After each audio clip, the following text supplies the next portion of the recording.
sifat 20 itu terbagi 3. Yang pertama yaitu sifat nafsiyah, sifat zatiyah. Nah ini akan kita pelajari, wujud. Jadi sifat pertama wujud itu sifat secara nafas, secara zatiyah, yang disebut tadi dengan istilah wajibul wujud. Wajib ada, wujud itu ada ya Pak? Wajibul wujud. Jadi ada yang wajib adanya, ada yang mungkin adanya, alias tidak wajib. Yang wajib adanya yaitu Allah, yang tidak wajib adanya atau mungkin adanya yaitu alam. Nah yang kedua ada yang namanya sifat salbiyah. Sifat salbiyah itu adalah sifat yang dia berdiri sendiri, nggak bisa dibanding balikan. Jadi nggak bisa berbanding balik. Nah itu namanya sifat salbiyah. Sifat salbiyah itu dari kidam, baqo, mukhalafatul lil hawadisi, qiyamuhu binafsihi, wahdaniyah. Jadi ada 5. Dari kidam sampai Tursina. Ya, Nabi Musa tuh diberikan Taurat di Bukit Tursina. Bukan berarti Allah tinggalnya di Bukit Tursina, bukan. Dimensinya Nabi Musa di situ. Nah Nabi Muhammad mapasin Allahnya di Sidratul Muntaha. Bukan berarti Allah tinggal di Sidratul Muntaha, bukan. Jangan punya anggapan kayak gitu. Kalau kita ngomong kayak gitu berarti kita menjisimkan Allah. Berarti kita menganggap Allah itu butuh tempat, mutahayyiz. Padahal yang butuh tempat itu alam alias makhluk. Kalau seandainya Allah butuh aras, kalau seandainya Allah butuh Sidratul Muntaha, lalu ketika kiamat dihancurin semua, lah berarti Allah di mana dong? Tauhid kita jadi rusak. Makanya wajib buat kita meyakini bahwa Allah la yahtaju ila ghairihi. Allah itu nggak butuh kepada selainnya. Allah maujudun bila makan, Allah wujudnya tanpa tempat. Allah maujudun bila zaman, Allah wujudnya tanpa masa.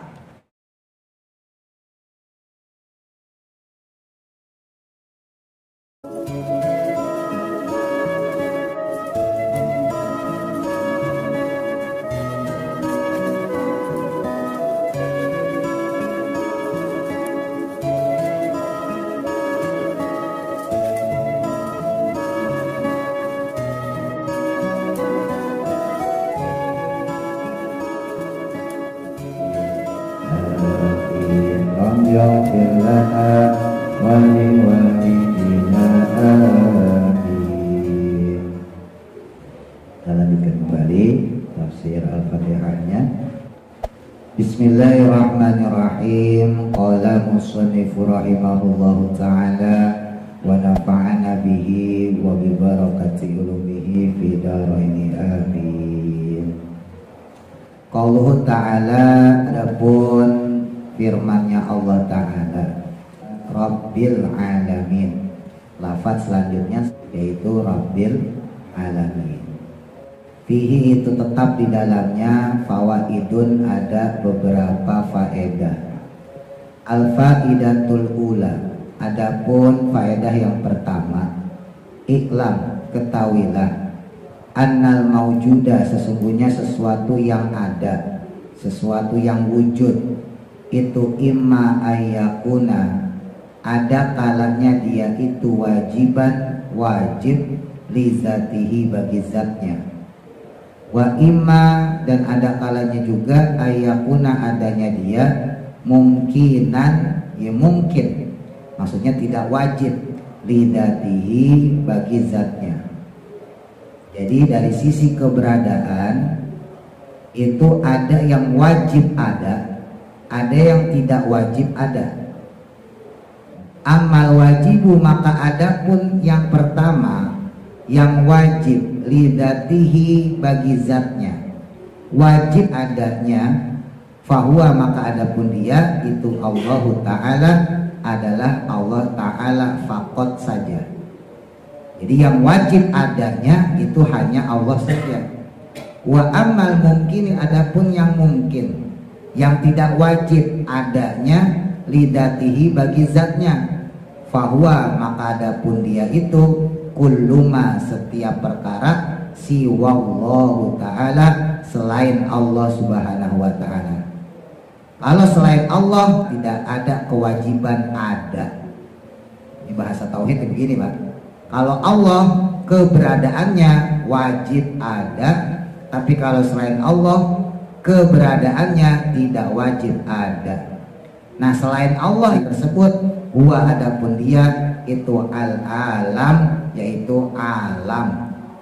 Dalam bahasa tauhid disebutnya alam, dalam bahasa syariat disebutnya makhluk, ya sama aja. Li'annal mutakallimina, karena sesungguhnya para ulama mutakallimin. Mutakallimin itu adalah ulama ahli kalam.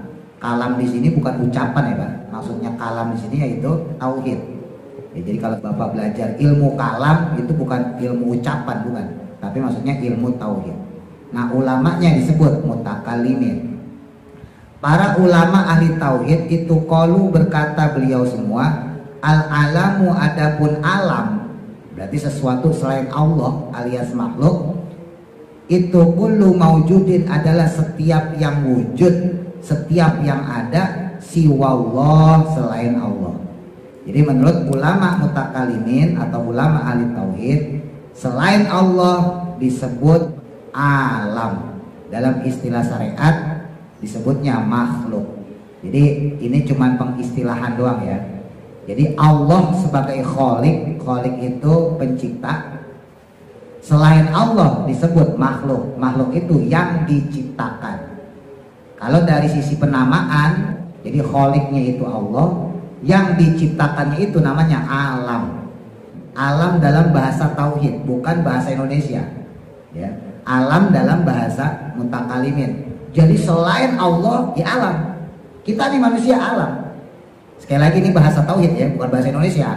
Kalau bahasa Indonesia kan alam itu ya alam pegunungan gitu ya. Ini bahasa tauhid. Pokoknya siwallah makhlukun, siwallah alamun. Selain Allah adalah makhluk, selain Allah adalah alam. Jadi Allah adalah nama Tuhan kita, sedangkan kita bernama alam. Allah sebagai khalik pencipta, kita sebagai makhluk yang diciptakan, gitu ya. Nah, dalam pelajaran sifat 20 biar paham nih, kenapa kok kita Ahlussunnah wal Jamaah pakai sifat 20 segala. Ya. Kadang kan kita belajar sifat 20 tapi cuma bisa ngapalin doang. Masih hafal nggak? Siapa ya? Wujud, terus 2 qidam, 3 baqa, mukhalafatul lil hawa, isi qiyamuhu binaf sihi, terus wadaniyah, kudroh, iroda, ilmu, ayat, sama, basor, kalam, qadiron, muridon, aliman, hayan, samian, basiron, mutakalimah. Ya kalau nggak hafal mah kebangetan, anak kecil aja udah hafal. Nah, ini kita belajar sifat 20 nih, balik ke anak bocah nih. Kalau dulu cuma sekedar hafal kita pahami. Jadi sifat 20 itu terbagi 3. Yang pertama yaitu sifat nafsiyah, sifat zatiyah. Nah ini akan kita pelajarin, wujud. Jadi sifat pertama wujud itu sifat secara nafas, secara zatiyah. Yang disebut tadi dengan istilah wajibul wujud. Wajib ada, wujud itu ada ya Pak. Wajibul wujud. Jadi ada yang wajib adanya, ada yang mungkin adanya, alias tidak wajib. Yang wajib adanya yaitu Allah, yang tidak wajib adanya atau mungkin adanya yaitu alam. Nah Allah itu dalam sifat 20 ditekankan dalam sifat zatiyahnya, sifat nafsiyahnya. Allah punya sifat wujud. Artinya dari zaman dulu ya Allah wujud. Beda sama kita manusia. Kita sekarang wujud, nanti meninggal nggak ada, nanti dibangkitin lagi, terus nanti kita masuk padang mahsyar dan seterusnya. Kita mengalami berbagai proses alamiah. Sementara Allah nggak ngefek bagi Allah alam tersebut. Ya. Nah ini sifat wujud. Nah yang kedua ada yang namanya sifat salbiyah. Sifat salbiyah itu adalah sifat yang dia berdiri sendiri, nggak bisa dibanding balikan. Jadi nggak bisa berbanding balik. Nah itu namanya sifat salbiyah. Sifat salbiyah itu dari qidam, baqa, mukhalafatul lil hawadisi, qiyamuhu binafsihi, wahdaniyah. Jadi ada 5. Dari qidam sampai wahdaniyah itu namanya sifat salbiyah. Sifat yang berdiri sendiri yang nggak ada lawannya. Contoh misalnya qidam. Qidam artinya apa? Terdahulu. Ada nggak yang lebih terdahulu dari Allah? Nggak ada. Bako artinya apa? Kekal. Ada nggak yang lebih kekal dari Allah? Nggak ada. Apalagi mukhalafatu lil hawadisi. Mukhalafatu berbeda lil hawadisi dengan yang baru. Maksudnya makhluk. Hawadis di situ makhluk. berbeda dengan makhluk. Ada nggak yang bisa berbeda selain Allah? Kita manusia punya kesamaan nggak? Punya. Satu-satunya yang beda ya cuma Allah. Allah itu berbeda dengan makhluknya. Jadi kalau maaf saudara-saudara kita yang ngaku Allah punya tangan, punya kaki, ya jelas sudah bertentangan dengan mukhalafatu bil hawadits. Terus apa bedanya Allah sama manusia? Kalau butuh tangan, butuh kaki gitu. Terus qiyamuhu binafsihi, qiyamuhu berdiri binafsihi dengan zatnya sendiri. Allah berdiri sendiri, sementara kita manusia nggak bisa. Orang baru lahir aja kita udah butuh orang, ya. Lahir kita butuh bidan, butuh dokter, ya. Begitu pula ketika kita meninggal, kita butuh orang untuk mandiin kita. Bisa nggak mandi sendiri? Nggak bisa. Kita butuh orang untuk mandiin kita, untuk ngafalin kita, ya. Terus sampai ke kuburan dan sebagainya. Terus habis yang binafsihi wahdaniyah. Wahdaniyah itu apa? Wahdaniyah esa. Esa artinya tunggal. Ada nggak yang esa selain Allah? Nggak ada, hanya Allah yang esa. Manusia beranak, diperanakan. Kalau Allah tidak beranak dan tidak diperanakan, esa. Nah itu yang disebut sifat salbiyah. Jadi nggak ada lawannya. Nah selanjutnya habis wadaniyah kudro, ya. Dari kudro sampai mutakaliman itu disebut sifat sifatiyah atau maknawiyah. Makanya kudro sampai mutakaliman itu cuma dibolak-balik doang, Pak. Kudroh jadi qadiron. Itu artinya sama, Pak. Kudroh itu kuasa, qadiron yang berkuasa. Ya. Irodah maha berkehendak, muridan yang maha berkehendak, sama artinya. 7 sifat tadi itu diulang. Kudroh, irodah, ilmu, haya, sama basor, kalam. Terus diulang lagi. Qadiron, muridan, aliman, hayan, samian, basiron, mutakaliman. Itu pengulangan. Cuman bedanya ini pakai masdar kalau dalam bahasa Arab. Ilmu jadi aliman. Ilmu mengetahui, aliman maha mengetahui. Sama artinya. Hayah jadi aliman, hayan. Hayah yang hidup, hayan maha hidup. Tinggal tambahin maha doang. Sama jadi samian. Sama mendengar, samian maha mendengar. Basor melihat. Basiron maha melihat. Kalam berkata-kata, mutakaliman maha berkata-kata. Jadi cuma pengulangan. Baru sadar selama ini? Oh, astagfirullah. Baru sadar ya? Terus kembali dulu pada aja. Repot nih. Ya mudah-mudahan Allah maafin ya. Ya Allah maafin, bang sifat bikin aja gak paham ya. Apalagi 99 dengan Asmaul Husna. Nah jadi ini pengulangan doang nih ya. Nah sifat salbiyah tadi dari kita sampai wahdaniyah, sedangkan yang kudroh sampai mutakalimah ini pengulangan doang, artinya sama, Pak. Makanya disebut sifat maknawi ya, sifatiyah atau maknawiyah, artinya secara bahasa sama. Nah kalau sifat salbiyah tadi dia itu tidak ada lawan. Nah sedangkan sifat maknawi ini bukan gak ada lawan, kadang-kadang Allah memberikan kepada hambanya. Misal Allah punya sifat kudroh, maha kuasa, ya. Allah kemudian memberikan kekuasaan kepada hamba-hambanya. Misalnya kayak Nabi Nuh diberikan kuasa, ya, menjadi raja setelah banjir besar. Terus misalnya Nabi Musa dijadikan raja, diberi kuasa, gitu ya. Yang paling terkenal ya Nabi Sulaiman. Nabi Sulaiman dijadiin raja ya kan, dari bapaknya Nabi Daud ya, pas melawan Goliat dan sebagainya.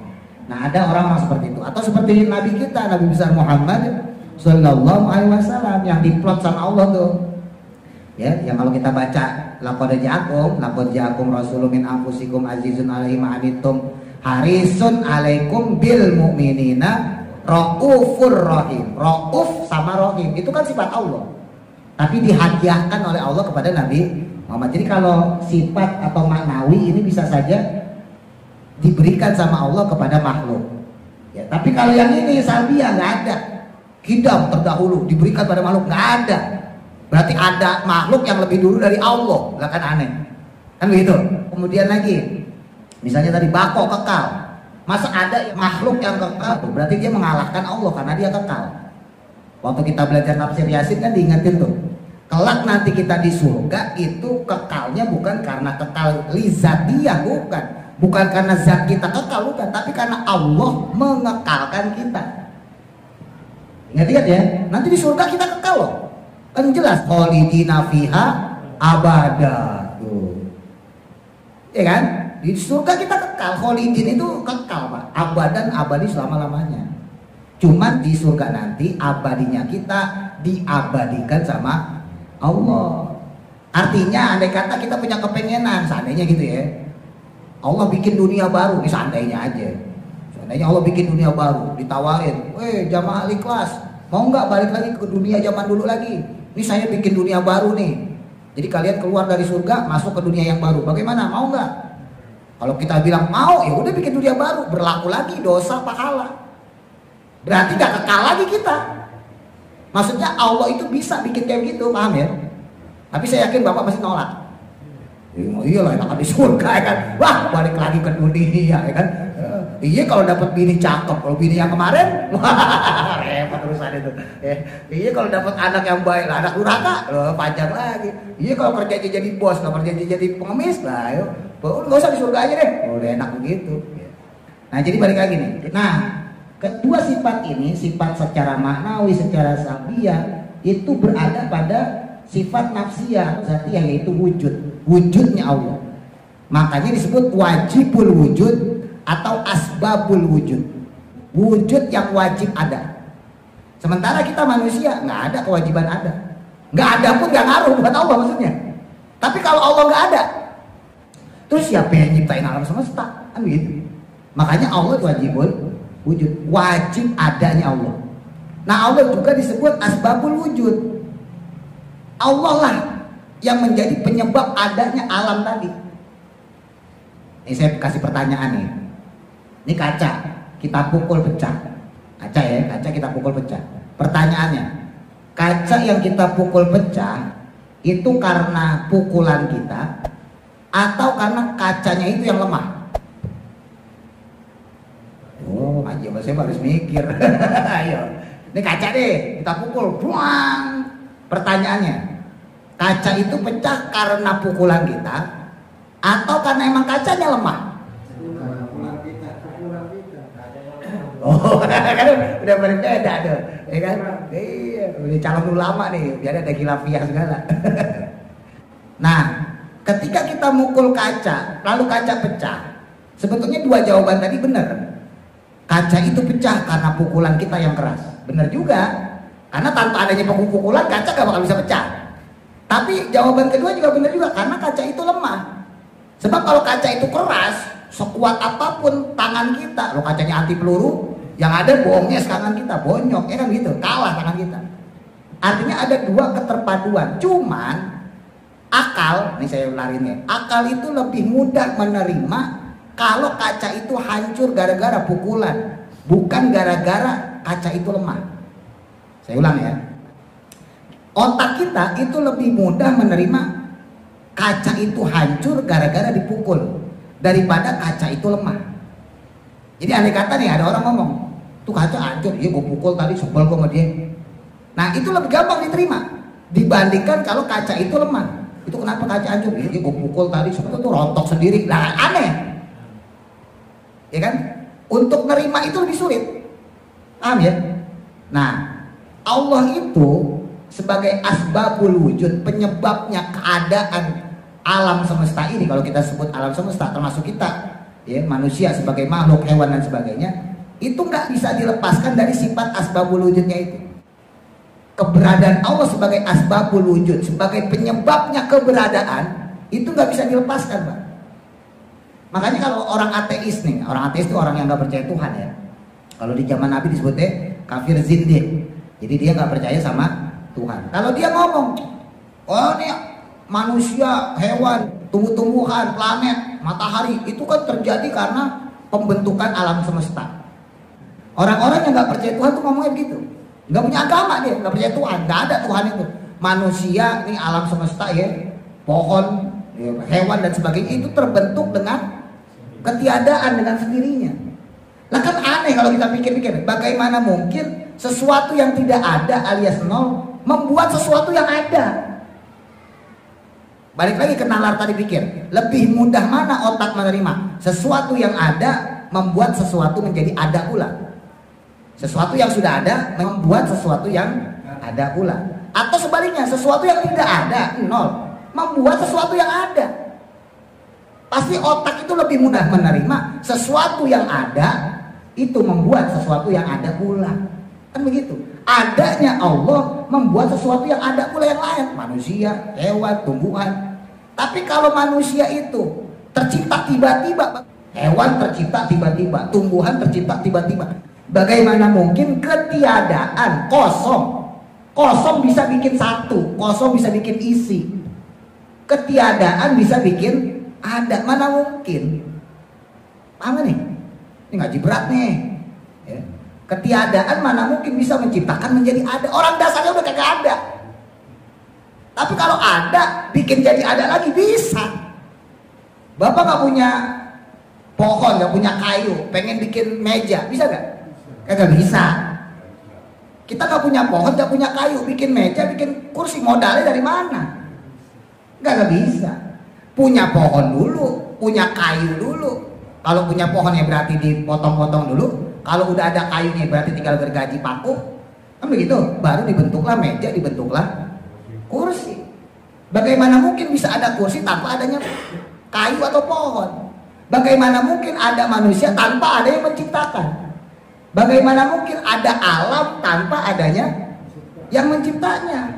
Bagaimana mungkin ada makhluk tanpa ada yang menciptakan makhluk? Jadi kalau ngomong sama orang ateis itu sebetulnya jangan sampai nama Allah dulu. Yang menyebabkan itu ada, yaitu yang kita sebut Allah. Dulu saya punya teman Pak ateis Pak, dan dia masuk Islam gara-gara itu. Awalnya Hindu kalau nggak salah, saya lupa. Temen kerja dulu di Astra Grafia di samping Tripoli. Wah kagak percaya Tuhan. Jadi kita kalau sholat diledekin mulu, ngapain nyembah sesuatu yang nggak ada? Satu ketika dialog sama saya ngobrol, ini sebetulnya pas lagi bercanda juga lagi ngobrol. Kenapa sih kamu kok nggak percaya banget sama Tuhan? Ya nggak mungkin lah. Kita termati selesai udah diganti sama manusia baru. Alasannya itu aja. Jadi anggapnya manusia itu, hewan, tumbuhan, alam semesta itu tercipta dengan ketiadaan. Jadi kita kasih logika kayak gitu. Mungkin nggak sesuatu yang nggak ada nih? Kita kok bisa mengadakan loh? Udah dasarnya jadi nggak ada, masa mengadakan? Ya kata dia, ya pasti ada sesuatu yang membuat dia tidak ada. Saya bilang, nah sesuatu yang membuat tidak ada itu ya Allah. Itu kita ngomongnya Allah. Oh masa begitu sih? Iya. Lah terus kalau sebelum Allah ada yang menciptakan, berarti ada satu lagi. Ya sebelum Allah kalau ada lagi yang menciptakan, ya itu yang kita sebut Allah. Berarti yang Allah ini salah. Ini kalau orang ateis begitu Pak. Kan dia pengennya pendahulu. Sebetulnya tetap mereka intinya yakin ada yang menciptakan. Cuman yang menciptakan itu menciptakan ketiadaan. Lah kan aneh. Itu diskusi tauhid tuh. Ya kalau kita mau usah mikirin ke situ, ya. Belum kita mikirin aja sifat 20 deh. Ya, bahwa sifat 20 itu terbagi 3, nggak semuanya sama statusnya.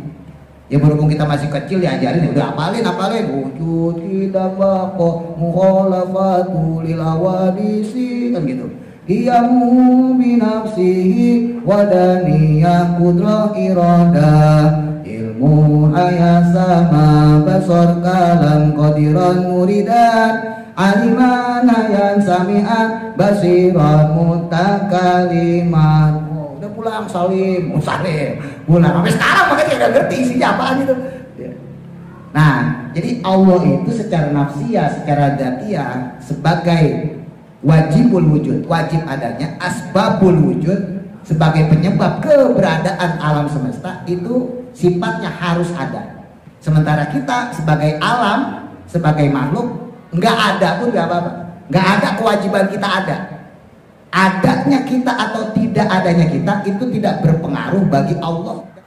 Kalau kita mati nih, apa Indonesia runtuh gitu, hancur, kagak ada ngaruh. Nggak usah se-Indonesia se-RT, kita meninggal ngaruh nggak se-RT? Kagak ngaruh. Ya berarti keberadaan kita adanya atau tidak adanya itu tidak berpengaruh bagi alam semesta. Bagi alam semesta saja tidak berpengaruh, apalagi bagi Allah. Nah ini sekarang kita belajar tentang makna Rabbil Alamin. Ya.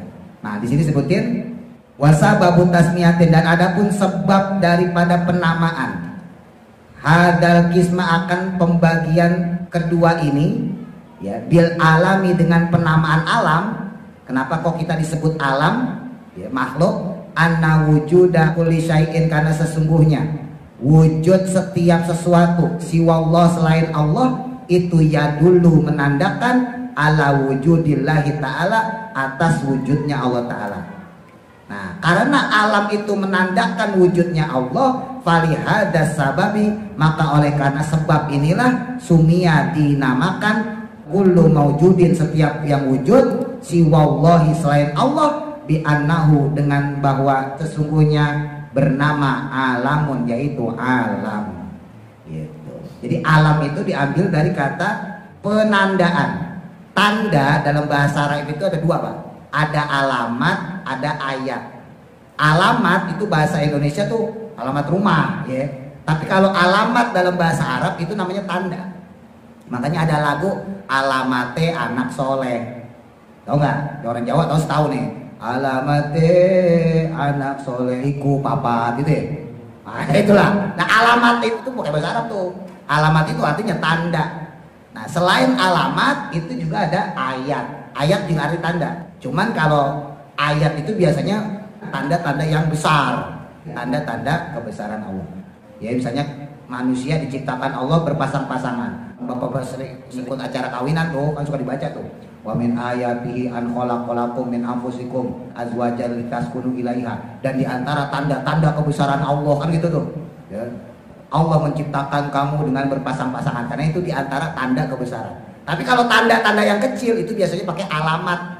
Nah, alamat itu kalau kita tulis ain lam mim tak marbuto. Jadi alamat itu sama kayak alam, cuma ditambahin tak marbuto doang. Kalau bahasa Arab namanya buat nandain muannas, kayak Aisyah pakai ta marbuto, Fatimah pakai ta marbuto, ya, buat nama perempuan. Nah, kalau alam nggak pakai ta marbuto, tapi kalau alamat pakai ta marbuto. Itu aja bedanya. Artinya bisa diambil kesimpulan bahwa alam itu diambil dari kata alamat, yang artinya tanda. Ya, jadi adanya alam itu menjadi tanda adanya Allah. Gitu. Nah, cuman nih masalahnya nih manusia, ya, kita itu udah terjebak dengan kata yang singkat. Makanya maaf, kita memahami lafaz alhamdulillahirabbil alamin itu kagak bener sebetulnya. Kalau orang Jawa bilang kagak temenanan. Sebab kita memahaminya secara singkat, secara terjemah. Alhamdulillahirabbil alamin. Kalau kita terjemahin, segala puji bagi Allah Tuhan semesta alam. Jadi kata semesta alam tuh kayaknya remeh banget. Padahal isi semesta alam itu luar biasa. Saya beri contoh dulu biar gampang, ya. Kalau Bapak ngomong, itu dia siapa sih? Itu dia komisaris atau pemilik atau direktur. Dia direkturnya PT Angin Ribut. Kalau kita ngucap cuman PT Angin Ribut, oh cuman pemilik PT, kesannya remeh banget. Tapi kalau kita datengin tuh PT-nya, oh ternyata PT Angin Ribut punya cabang 5 PT. Masing-masing cabang 5 PT punya gedung gedenya sekian hektar. Setiap gedung tersebut dihuni ribuan pekerja. Baru pas kita selami, oh ternyata PT Angin Ribut itu gede banget. Tapi kalau cuma disebut siapa dia? Ya itu mah direktur PT Angin Ribut. Kesannya remeh banget. Sama ketika kita mengucap Allah Rabbil Alamin, Allah Tuhan semesta alam. Kita itu terjebak dengan kata gitu loh. Karena katanya singkat, Allah Tuhan semesta alam. Jadi kesannya remeh, ya Allah Tuhan semesta alam. Padahal di dalam semesta tersebut terisi banyak alam yang lain. Nah, ini kita bahas. Ya. Idza arafta, maka jika kamu mengetahui hada akan hal ini, fanaqulu, maka kita berkata, kulluma, setiap perkara, siwallahu ta'ala, selain Allah ta'ala, imma ayyakuna, ada kalanya dia mutahayyizan, bertempat, wa imma, dan ada kalanya juga ayyakuna, adanya dia sifatan, menjadi sifat litahyiz, untuk sesuatu yang bertempat. Wa imma, dan ada kalanya pula yang ketiga, alla yakuna, bukan adanya alam atau yang selain Allah tadi itu mutahayyizan, bertempat atau butuh tempat, wala sifatan, dan juga bukan sifat limutahayyizi, untuk sesuatu yang bertempat. Fahadihi aksamu, maka adapun pembagian ini itu salah satu ada 3. Jadi selain Allah alias makhluk, ya, alam itu terbagi 3. Yang pertama mutahayyiz. Mutahayyiz itu artinya sesuatu yang bertempat. Yang kedua sifat litahyid, dia hanya sifat doang untuk sesuatu yang butuh tempat tadi. Nah yang ketiga bukan keduanya, la ahadu minhuma, bukan keduanya, bukan yang bertempat, bukan juga sifat untuk suatu tempat. Jadi alam makhluk Allah yang diciptakan Allah itu terbagi 3. Nah al-qismul awal, adapun pembagian yang pertama itu al-mutahayyiz, yaitu yang butuh tempat atau yang bertempat. Wahwa, adapun dia makhluk Allah yang bertempat, imma ayakuna, ada kalanya dia itu qabilan, menerima, lil kismati, pada pembagian, aulayakuna, atau tidak dapat dibagi. Jadi mutahayyiz yang dia itu bertempat, ada kalanya bisa dibagi, ada kalanya tidak bisa dibagi. Fa in kana, maka jika adanya dia yang pertama, ya, qabilan, menerima, lil kismati, dalam pembagian, dia bisa dibagi, maka fahuwa, adapun namanya itu yaitu adalah al-jismu, jisim. Jadi sesuatu yang bisa dibagi itu namanya jisim. Ya, termasuk kita manusia, di jasad nih namanya jisim. Wa illam yakun, namun jika tidak, kadzalika, seperti hal demikian, artinya nggak bisa dibagi. Fahuwa, maka adapun hal tersebut itu al-jauharul fardi, disebut jauhar al-fard. Ini istilah dalam ilmu tasawuf, ya, ilmu tauhid. Jadi atom lah, atom atau partikel terkecil intisari. Jadi kalau jisim itu tersusun, ya, tapi kalau atom itu bagian terkecilnya. Nah itu merupakan bagian daripada alam yang sifatnya butuh tempat, ya. Amma jismu, maka adapun jisim, fa'imma, maka ada kalanya, untuk jisimnya sendiri ada kalanya, ayakuna, adanya dia itu minal ajsami, terdiri dari berbagai jisim, al-uluwiyati, yang bertempat di tempat yang tinggi, di atas, di langit, gampangnya gitu. Au minal ajsami, atau yang kedua dari berbagai jisim, as-sufliyati, yang berada di bagian bawah. Nah untuk jisim terbagi lagi, ada jisim atas, jisim bawah. Amal ajsamu, maka adapun jisim al-uluwiyatu, yang bangsa atas, yang berada di bagian atas, fahiyya, maka adapun dia itu al-aflaq, ya, falak atau perbintangan, orbit-orbit, ya, planet-planet, wal kawakibu, dan bintang-bintang. Wa qad sabata, dan telah tetap di syar'i, di dalam syarak atau dalam syariat, asyaun, berbagai perkara, akhoro, yang lain, siwa hadaini, selain daripada kedua hal ini, al-qismaini, dari kedua pembagian tadi. Di atas tadi bukan cuman planet-planet doang, bukan cuman bintang doang maksudnya, tapi mislul arsy ada juga, seperti berupa aras. Aras itu juga alam, aras itu juga makhluk. Makanya nggak mungkin Allah butuh aras, gitu. Makanya nggak mungkin Allah bersinggasana di aras. Jadi bahasa Ar-Rahmanu al-Istawa, bukan Allah bersinggasana di aras, tapi Allah menguasai aras dengan sifat kudroh tadi tuh. Wal kursiyu, dan juga kursi. Kursinya Allah itu juga makhluk. Kursinya Allah itu juga bagian alam, cuman alam bagian atas. Wa sidratul muntaha, dan sidratul muntaha, tempat Nabi bertemu sama Allah. Walauhu, dan juga lauhim mahfud, ya, tempat ditakdirkan roh-roh kita. Wal kolamu, dan kolam, pena, maksudnya pencatatan takdir amal baik buruk kita. Wal jannatu, dan juga surga. Itu semuanya alam dari sisi uluwiyah, alam tingkat tinggi.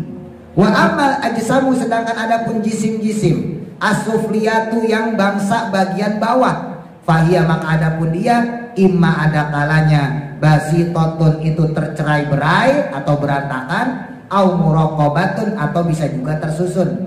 Amal basitotu, adapun yang tercerai-berai, fahuwa, itu al-anasuru, yaitu unsur-unsur, al-arba'atu, yang 4, ya, ada unsur yang 4 yang bisa tercerai-berai. Wahiduha, adapun yang pertamanya itu karotul ardi, unsur bumi atau unsur tanah, bima, dengan perkara, fiha, yang ada di dalamnya, minal mafawizi seperti berupa hewan-hewan, wal jibali dan gunung-gunung, wal biladi al makmurati dan juga perkampungan yang berada di perdesaan atau yang dimakmurkan juga boleh. Wasaniha dan adapun yang keduanya itu karotul ma'i unsur-unsur air, wahia adapun dia itu al bahru lautan, al muhitu yang mana mengelilingi, maksudnya mengelilingi bumi. Di dalam tanah ini kan lautan lah, ya. Yang kita tahu kan lautan di depan gitu ya. Padahal di dalam bumi pun isinya laut. Makanya kita kalau nancep pam gitu ya pasti ke bawah. Ya, nggak mungkin nancep ke atas kan gitu. Kita tancap ke bawah, keluar air. Jadi di bawah dasar bumi sendiri itu isinya air juga. Wahadil abharu dan adapun berbagai lautan ini al kabiratu yang besar tadi, ya, al maujudatu yang wujud fi hadar rubu'i pada seperempatnya unsur tadi, al makmuri yang unsur dunia, wama dan apa-apa fihi yang ada di dalamnya minal audiyati berupa lembah atau berupa jurang, al azimati yang besar. Maksudnya di laut itu juga kan ada jurangnya, palung ya disebutnya ya, lembah di dalam dasar lautan itu masih ada jurangnya juga sama. Lawang laut itu di dalamnya juga isinya kayak gunung ya, dan pegunungan gitu. Nah itu juga ada jurang-jurangnya, al azimati yang besar, allati la ya'lamu yang mana tidak mengetahui ada duha jumlah bilangannya illallah ta'ala kecuali Allah subhanahu wa ta'ala. Kita cuma tahu lautnya, oh laut benua Asia, laut benua Pasifik gitu ya, laut benua Eropa dan sebagainya. Tapi tahu nggak isi dalamnya? Kagak tahu. Yang tahu itu Allah. Wasali suha dan adapun unsur yang ketiga karotul hawa yaitu unsur udara. Warobian dan adapun yang keempat itu karotun nari yaitu unsurnya api. Wa amal ajsamu sedangkan adapun untuk jisim-jisim al muraqabatu yang tersusun fahiyah maka contohnya dia itu an-nabatu yaitu tumbuh-tumbuhan, wal ma'adanu dan juga barang tambang, wal hayawanu dan hewan ala kasroti aksamiha atas pembagian yang banyak atau dengan banyaknya pembagian jisim-jisim tadi, watabayana dan juga bermacam-macam anwa'uha keanekaragamannya. Tuh. Ini belum selesai nih Pak, masih lanjutannya nih. Jadi ketika Allah menciptakan alam atau makhluk itu kan terbagi menjadi tiga, yang butuh tempat atau yang hanya sifat atau yang bukan keduanya, bukan yang bertempat, bukan juga sifat untuk suatu tempat. Nah tadi diteraskan misalnya kayak yang mutahayiz ya, yang butuh tempat, misalnya kayak langit, terus planet-planet, termasuk Ares, termasuk kursi, termasuk kolam, ya Sidratul Muntaha, itu semuanya makhluk Allah. Ini lagi-lagi kalau kita kembalikan ya posisi yang tadi, kita mandang alam semesta ini cuma sebatas kata sih. Jadinya kita berpikir alam semesta itu sempit. Allahu Akbar, kita baca Bismillahirrahmanirrahim, Alhamdulillahirabbil alamin. Ya Allah, Engkau adalah Tuhan semesta alam. Jadi kesannya sempit banget. Kita gak bayangin bahwa semesta alam itu betapa luasnya. Ini belum selesai sekali lagi ya. Kita lanjutin lagi. Ya. Kalau seandainya kita berpikir bahwa semesta alam itu cuma ya udah semesta alam ini yang saya tempatin, ya salah. Salah, semesta alam itu meliputi yang butuh tempat, ya, yang hanya sifat atau yang bukan keduanya, bukan yang bertempat, bukan juga sifat untuk suatu tempat. Jadi alam itu bukan cuma dunia ini, bukan bumi yang kita pijak, bukan. Dasar ini juga alam, langit itu juga alam. Makanya Nabi Muhammad SAW ketika beliau diajak Isra Mi'raj itu bukan cuma dari Masjidil Haram ke Masjidil Aqsa, tapi langsung naik tembus ke langit ke-7, bahkan sampai Sidratul Muntaha. Kan kalau kita bahasa gampangnya refreshing, ngapain jauh-jauh Nabi diajak Allah? Udah cukup aja dari Masjidil Haram ke Masjidil Aqsa. Nabi juga udah senang kan dibaca gitu ya. Namanya refreshing, Mbak. Habis ditinggal meninggal pamannya, habis ditinggal meninggal istri tercintanya Sayyidah Khadijah, kan sedih Nabi. Diajak refreshing dalam tanda kutip sama Allah. Peristiwa Isra Mi'raj. Kalau cuma senang-senang doang dari Masjidil Haram ke Masjidil Aqsa udah senang. Ya kan jalan pakai buruk. Tapi kenapa kok harus sampai ke atas segala? Untuk ngasih tahu pada Nabi bahwa alam itu bukan cuma bumi doang. Ini bukan cuma Mekah, bukan cuma Madinah, bukan cuma Syam, Yerusalem. Tapi ada yang di atas, ada langit pertama, langit kedua, langit ketiga, terus sampai langit ke-7, bahkan sampai Sidratul Muntaha. Bukan berarti Allah bertempat di Sidratul Muntaha, bukan. Hati-hati itu. Oh berarti Allah adanya di situ. Bukan. Itu dimensi di mana Nabi Muhammad mampu bertemu Allah. Sama seperti Nabi Musa ketika bertemu di Bukit Tursina. Ya, Nabi Musa tuh ketemu Allah di Bukit Tursina, diberikan Taurat. Ya, diberikan Taurat di Bukit Tursina. Bukan berarti Allah tinggalnya di Bukit Tursina, bukan. Dimensinya Nabi Musa di situ. Makanya kita sebagai manusia ini dari sisi tauhid, dari sisi hakikat itu punya makom-makom tersendiri, Pak. Jadi jangan heran suatu saat seandainya Bapak jadi orang yang benar-benar soleh ya, benar soleh tapi syaratnya nih, benar-benar soleh, terus Bapak tiba-tiba kok, kalau bahasa kemarin yang saya sebut itu zauq, ya kalau orang zaman sekarang nyebutnya roso, Bapak tiba-tiba merasa kedekatan pada Allah yang sangat. Momen itu bisa di mana aja, bisa terjadi mungkin pas lagi di rumah, lagi sholat sunnah. Ya Allah kok tiba-tiba saya ngerasa deket banget, kok enak banget. Itu namanya zauq, Pak. Itu ciri-ciri mau jadi wali tuh kalau kayak gitu. Ya, siap-siap kok. Ya, kok tiba-tiba kok perasaan nyaman, enak banget ibadah, sholat lagi gitu. Itu namanya zauq. Orang Jawa nyebutnya roso. Ya, jadi ada perasaan, ada feeling yang tertancap di mana ada kedekatan antara kita sama Allah. Nah, itu gak mesti harus di musola, kagak. Itu bisa terjadi di rumah atau bisa jadi di pasar, bisa terjadi di kerjaan. Pas kita lagi dapat rezeki, alhamdulillah ya Allah, kok tiba-tiba truk gitu. Jadi ini makanya gak ada yang tahu ini.